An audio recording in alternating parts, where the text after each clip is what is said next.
Mina olen Mart Laanpere ja teen lühikokkuvõtte 2019. aasta kevadel Eesti koolides läbi viidud kooli digiküpsuse enesehindamisest digipeegli abil. Hakatuseks tuletan meelde, mis asi digipeegel on ja mida ta ei ole. Digipeegel on eelkõige abivahend nende koolide jaoks, kes soovivad ise enda digiküpsust hinnata ja siis selle enese hindamise põhjal koostada kooli digiplaan või digiuuenduse strateegia. Selleks oleme siis loonud digipeegli Tallinna Ülikoolis just sellise subjektiivse, paindlikult tõlgendatava raamistikuna, mis siis annab võimaluse koolil ühest küljest subjektiivselt, teisest küljest siis tõenduspõhiselt täiesti lokaalses kontekstis enda organisatsiooni digi-innovatsiooniküpsust hinnata ja siis otsida kinnituseks sinna juurde tõendusmaterjalid, nii et me ei näe mingit probleemi, kui kaks kooli tõlgendavad mingit taset natukene erinevalt või mingit mõõdikut seal. Jah, nii et iga kool siis ise enda jaoks mõtestab, mida tähendab just konkreetselt nüüd see mõõdik ja selle mõõdiku konkreetne tase.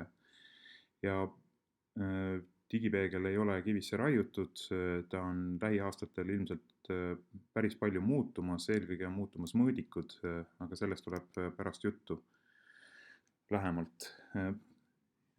Tahaks siis üle kinnitada, et kuigi ta on siin teadlaste panuse abil loodud, siis ta ei ole teadusuuringute vahend, nii nagu mitmed teised koolide poolt täidetavad veebipõhised ankeedid, et ta ei ole koostatud teadlaste andmekorje vahendiks ja teadusliku uurimistöö aluseks, et selleks ta on liiga ebausaldusväärne ja liiga paindlik.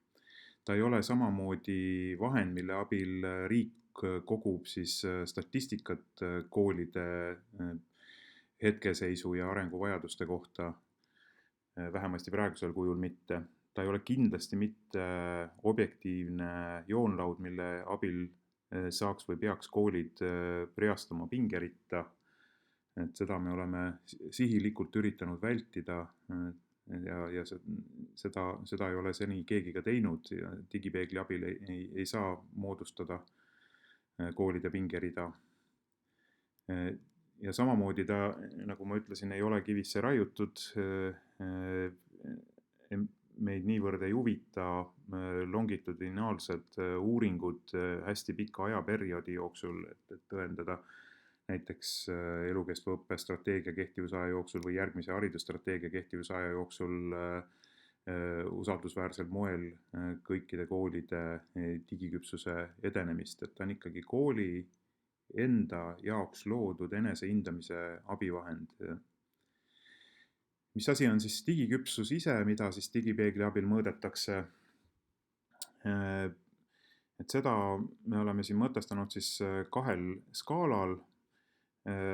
Siis üks skaala, mis näitab siis muutuste ulatust, selle digiuuenduse ulatust, näitab seda, et kui suur hulk õpetajaid ja teisi koolitöötajaid ja õpilasi on siis igapäevaselt sellesse uuendusse kaasatud ja rakendab seda. Ja see teine skaala siis näitab muutuste sügavust ja pöördumatust, et mõned muutused on ju sellised, et tehakse korraks katsetuseks ära ja siis järgmisel aastal unustatakse, minnakse edasi mingi uute asjade juurde. Ja nendest kahest skaalast lähtuvalt oleme me siis digipeeglis tekitanud sellise 5-pallilise astmestiku digiküpsuse enese hindamiseks, kus siis esimesel astmel toimub koolis ainult episoodiline või juhuslik, sattumuslik uuenduste katsetamine, millest ei pruugi teada ei kooli juhtkond ega teised õpetajad koolis. Teisel tasemel juba juhtkond ja siis aktiivsemad õpetajad süsteemselt alustavad sellist uuenduste koordineerimist. Eelkõige siis kogemuste vahetuse näol, need õpetajad, kes niikuinii midagi uut katsetavad, kutsutakse teistele õpetajatele esinema, rääkima, koolitama, avama oma tundide uksed, läbi viima avatud tunde või kirjalikult kuidagi võtma kokku kooli veebilehes või ajaveebis oma katsetuste tulemusi, nii et teised saaksid teadlikuks. Innovatsiooni levikul teadlikuks saamine innovatsiooni olemusest on esimene aste, et ilma selleta ei saa edasi minna, et järgmistel astmetel üritatakse inimeste selgeks teha, miks see innovatsioon hea on ja jõuda selleni, et inimesed ise teeksid otsuse katsetada seda innovaatilist lähenemist oma igapäevases praktikas ja lõpuks võib-olla jõuda siis selle innovatsiooni veendunud omaksvõtuni ja igapäevase rakendamiseni. Aga jah, see on siis teiselt tasemel kolmandale tasemele jõudmiseks, nagu siin alumise skaala peal näha on, tuleks saavutada siis esmase seal 10-25% asemel vähemalt siis poolte töötajate kaasatus selle innovatsiooni rakendusse ja teatud põhiprotsesside, mis on siis kooli jaoks õpetamis- ja õppimisprotsessid, nende ümber disainimine lähtuvalt sellest innovatsioonist. Nii et oletame, et kui innovatsioon antud kooli jaoks on interdistsiplinaarne, erinevaid õppeaineid lõimiv STEAM õpe, STEAM on siis ingliskeelne akronüüm, mis tähendab siis loodusteaduste, informaatika, matemaatika, inseneriteaduste ja ka siis kunsti ja disaini lõimitud õpetamist, et kui mingi kool võtab endale sihikuks just nimelt STEAM innovatsiooni, siis kolmandal tasemel tuleb koolil ette näidata näiteks juba tunniplaani tasandil mingisugused struktuursed muutused, et sinna on ilmunud projektipõhised interdistsiplinaarsed tunnid igal nädalal ja need suure tõenäosusega sinna ka jäävad ja vähemasti pooled õpetajad on siis sellesse kaasatud kolmandal tasemel. Kolmas tase ongi see, kuhu ilmselt suurem osa Eesti koolidest võiks unistada jõuda. Sest neljandal tasemel tähendab juba see niivõrd süstemaatilist selle innovatsiooni omaksvõttu ja niivõrd sügavaid muutusi, et inimesed enam ei saagi aru, et see on midagi uut, see on uus normaalsus, need uuendused on igapäevaseks muutunud ja kaasatud on praktiliselt kõik koolitöötajad. Ja nagu näete, siis 5. aste on ilmselt väga vähestele koolidele kättesaadav ja kindlasti mitte kõigi kriteeriumide lõikes. Ainult üksikute mõõdikute osas üksikud koolid Eestis võiks unistada jõuda siis 5. tasemele, kus toimub pidev uuenemine, see kool selle mõõdiku osas jookseb kogu aeg kõigil ülejäänud koolidel eest ära, ise teeb uurimistööd, ise täiendab ennast ja on selles valdkonnas Eestis lipulaevaks, tema juures käivad teised koolid õppimas, kuidas seda asja tehakse. Olgu see asi, see innovatsioon siis kas siis mingi eriti innovaatiline võrgulahendus või eriti innovaatiline infosüsteem või viis, kuidas kooli juhtkond kaasab erinevad osapooled selle innovatsiooni koordineerimisse. Nagu näete, 5. tasemel kaasatute osakaal koolis kui organisatsioonis on üle 200%. Et kuidas see võimalik on ainult sellisel viisil, et see innovatsioon valgub üle kooli ääre, spillover nimetatakse seda siis inglise keeles, et selle kooli toimunud innovatsiooni mõju on laienenud väljapoole kooli piire. Et need 5 taset on siis võetud aluseks ja see tähendab, et see ei ole tavaline 5-palline skaala, mida koolis õpilaste hindamisel kasutatakse ja kus peetakse normaalseks, et kõik õpilased üritavad 5. tasemele jõuda. Sellel skaalal enamik Eesti koole võiks üritada jõuda 3. tasemele ja siis me oleme juba väga palju saavutanud. Ja siin väike pilt siis meeldetuletuseks ka, et kuidas see digipeegli veebilehel välja paistab. Et meil on siis enese hindamiseks 3 sektorit. Me mõõdame esmalt siis pedagoogilist innovatsiooni koolis ja selle jaoks on meil siis 5 mõõdikut, digiajastu töövõtted, mis tähendavad nii õpetamisel kasutatavaid uudseid võtteid, ehk siis e-kursuseid, e-hindamist, e-portfoolioid, aga miks mitte ka õpetajate omavahelises koostöös, näiteks sellised igapäevased digikultuuri nähtused nagu koosolekute kokkuleppimine Doodle'i teel, Google'i kalendri kasutamine siis omavahelisteks sündmuste kokkuleppimiseks. Siis teine on digipädevuste arendamine, nii õpilaste kui õpetajate digipädevuste arendamine. 3. mõõdik pedagoogilise innovatsiooni all on siis õpetajate vaheline koostöö ja selline muutunud õpikäsitluse levik õpetajate seas. 4. mõõdik on õpilaste rolli muutus, õpilased muutuvad rohkem ennastjuhtivaks ja selliseks aktiivseks, ise mõtlevad ja suunavad enda õppimist vastavalt enda võimekusest ja huvist. Ja 5. mõõdik pedagoogilise innovatsiooni all on siis muutused õppekorralduses, millest juba siin enne juttu oli, näiteks tunniplaanis või ainete lõimingus, hindamises, mingites nagu põhielementides viiakse struktuursed muutused, pöördumatud muutused koolis ellu. Nii, see oli pedagoogilise innovatsiooni sektor, järgmine sektor on helesinine ja seal on 5 mõõdikut, mille abil mõõdetakse muutuste juhtimise edenemist koolis. Muutuste juhtimise mõõdikud on strateegiline planeerimine, erinevate osapoolte kaasamine juhtimisse ja partnerlussuhted, õppiva organisatsiooni kujundamine koolis, ehk siis üksteiselt õppimine ja pidev selline tagasisidestamine. 4. on monitooring ja andmepõhine otsustamine ja 5. on siis juhtkonna poolt selline eestvedamine ja siis töötajate motiveerimine selle innovatsiooni levikul. 3. sektor, oranž sektor, on siis pühendatud tehnoloogilisele innovatsioonile. Ka seal on 5 mõõdikut, võrgu ja digiturbe arendamine, digiseadmete pidev uuendamine koolis,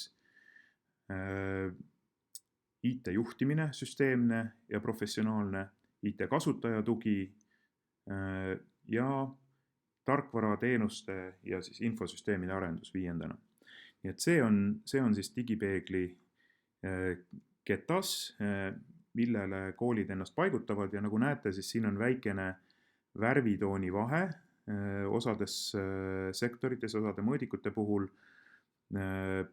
Ja see näitab seda, et kool ei ole siin, kooli meeskond ei ole konsensusele jõudnud, kas me oleme 2. tasemel või 3. tasemel.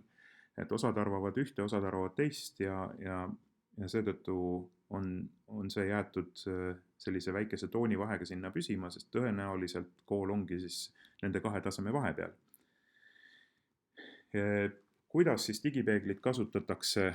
See protsess algab sellest, et kõigepealt viib enesehindamise läbi üks isik, on see siis koolijuht või haridustehnoloog, kellel on kõige rohkem innovatsiooni kooli digiküpsuse kohta. Tema siis seejärel lukustab selle enesehindamise raporti ja annab selle üle kooli digimeeskonnale, mis koosneb aktiivsematest õpetajatest üldjuhul.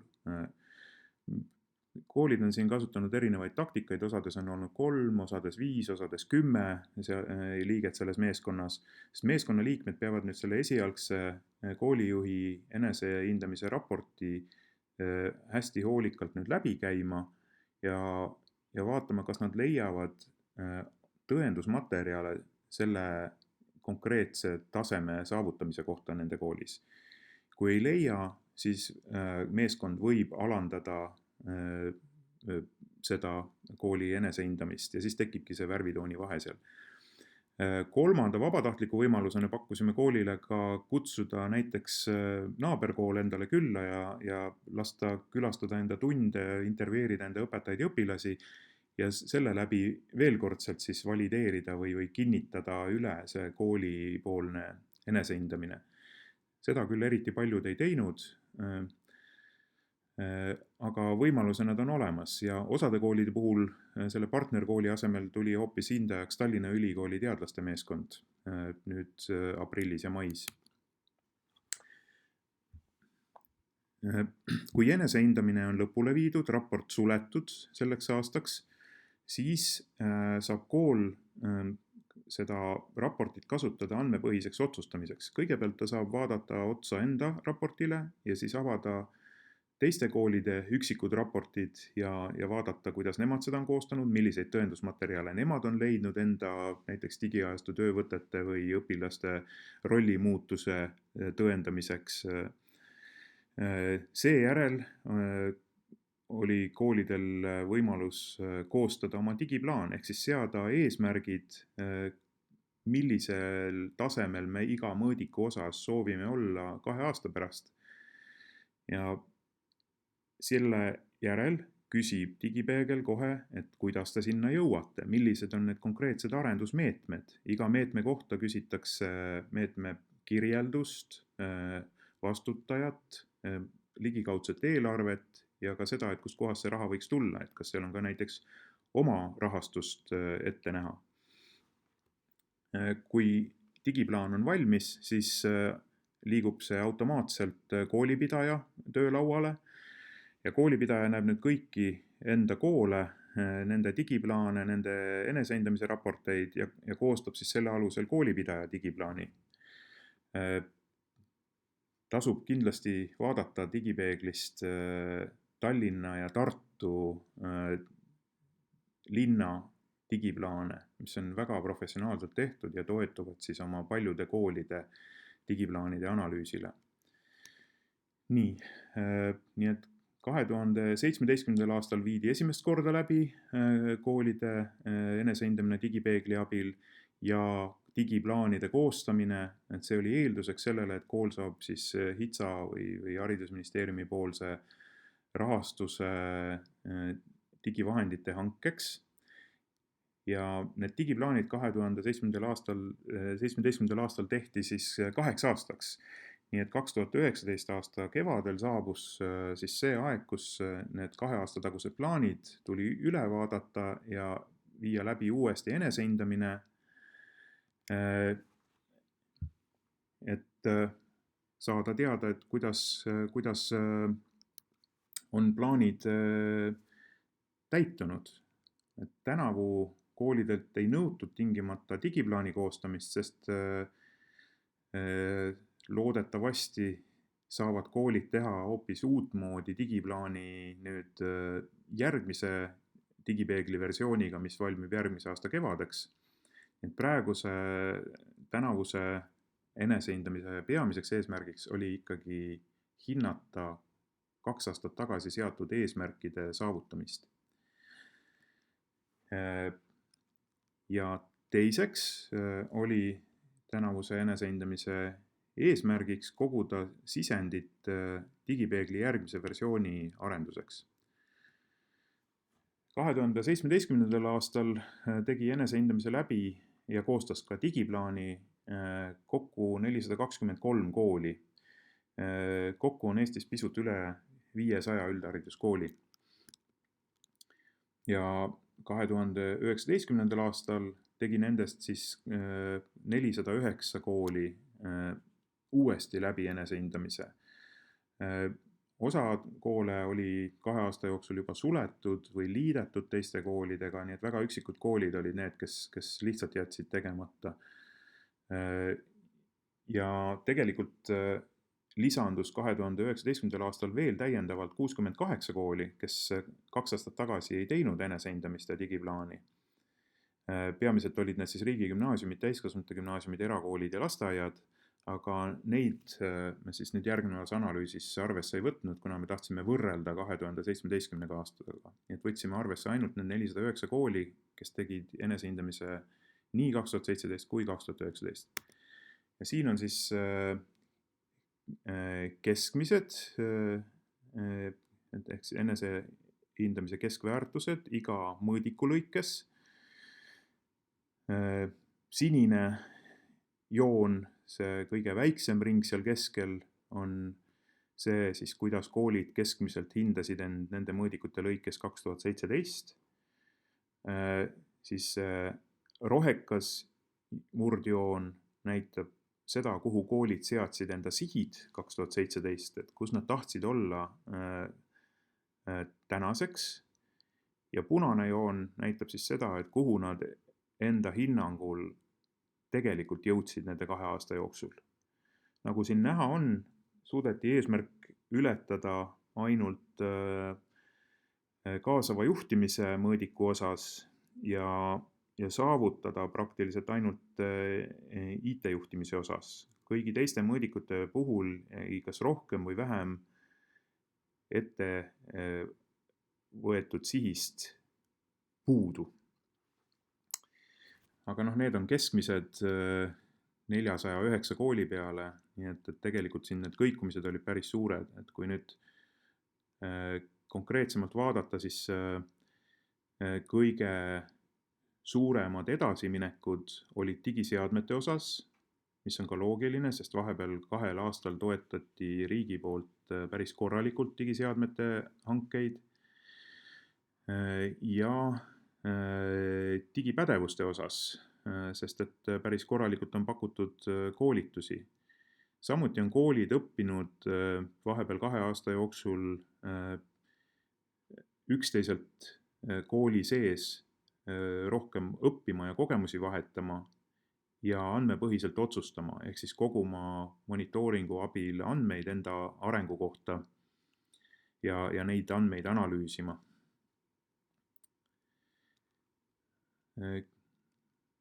Kõige väiksem hüpe on toimunud siis IT-juhtimise osas ja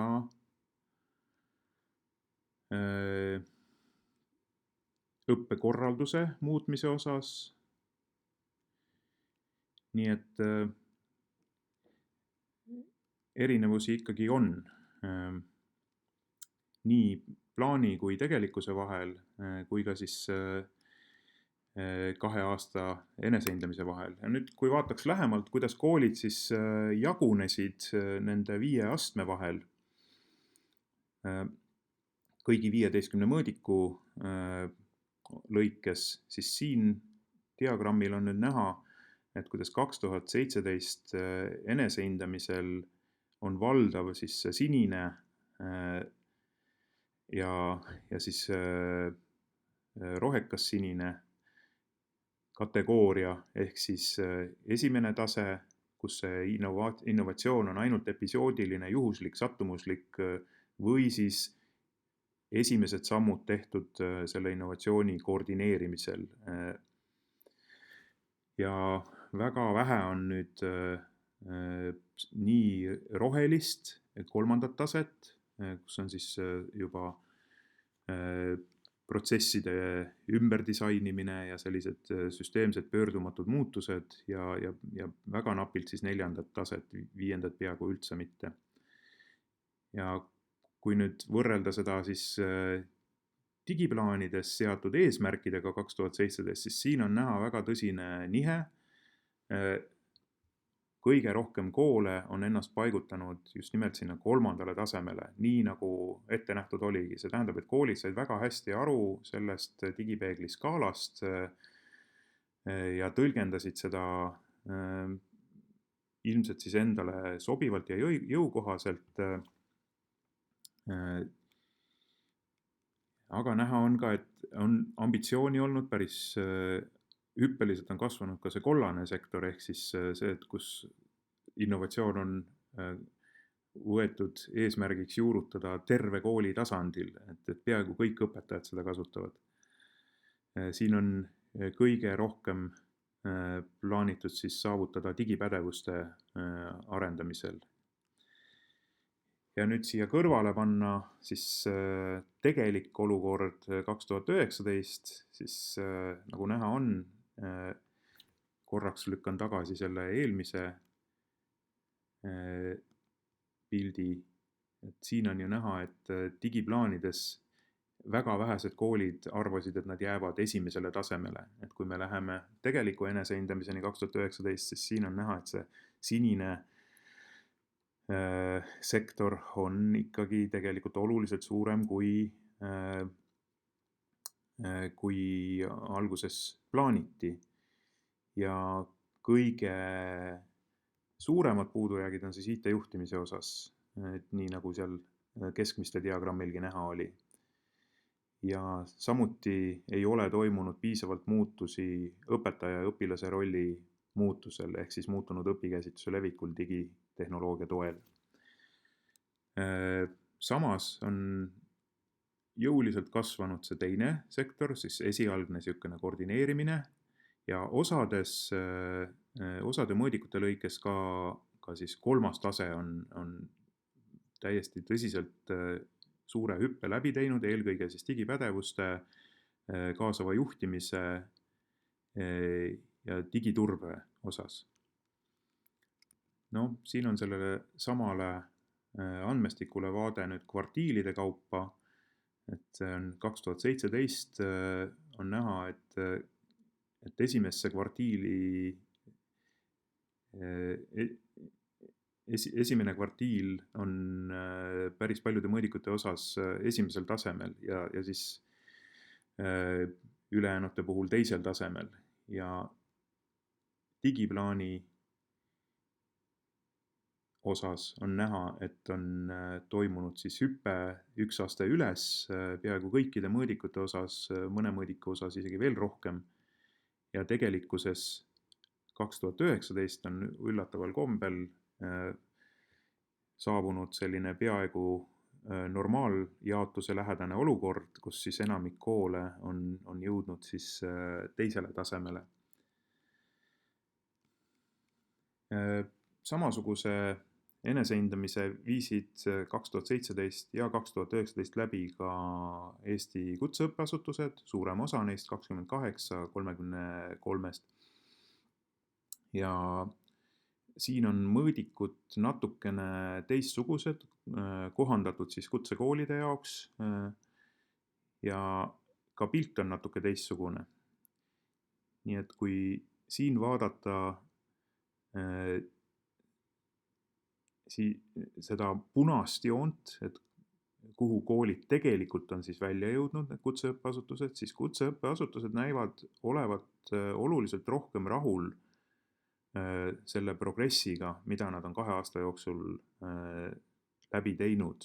Et nendel on saavutatud või ületatud eesmärgid ikka päris paljude mõõdikute osas, nii õppekorralduse muutmise osas, õppevara ja õpikeskkonna kaasajastamise osas, õppe eesmärgistamise ja hindamise muutumise osas, strateegilise planeerimise, kaasava juhtimise osas, aga ka toetuse eesvedamise ja motiveerimise osas muutuste juhtimise peatükis ja digiseadmete ja kasutajatoe tarkvara infosüsteemide uuendamise osas. Nii et tundub, et kutseõppeasutustes areng on olnud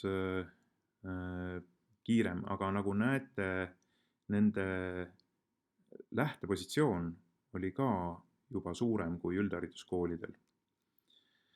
Eks see tuleb osalt ka sellest, et päris paljudes meie kutsekoolides õpetatakse erialasid, mis on ühel või teisel moel rohkem või vähem seotud IT-ga ja see annab siis juba koolile korraliku taristu ja siis ka spetsialistid, kes siis suudavad teisi erialasid ka järele aidata. Nii et kokkuvõtteks võib siis öelda sellest 2019. aasta korduvast siis digiküpsuse enesehindamisest Eesti koolides, et suurem osa koolidest teostas enesehindamise digipeegli abil realistlikult ja ausalt ja mõistes väga hästi siis enesepetmise või eneseupitamise mõttetust. Ja sihid seati kõrgemale, kui tegelikkuses jõuti saavutada 2 aastaga, aga see tegelikult on ju iseenesest hea lähenemine ja hea strateegia. Sihid tulebki kõrgele seada. Ja digipeegli kasutusstatistika näitab siis tegelikult väiksemana koolides tehtud meeskonnatööd, aga me külastasime kevadel Tallinna Ülikooli teadlaste meeskonnaga 25 kooli, kes olid siis digipeegli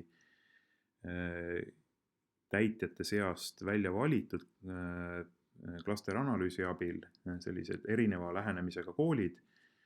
Ja me uurisime, et kuivõrd kaasati digipeegli abil enesehindamisse siis teisi õpetajaid, et mitte ainult haridustehnoloogi ja IT-juhti ja direktorit, siis tegelikult enamuses koolides oli see kaasatud või teadlik või panustanud õpetajate ring suhteliselt suur.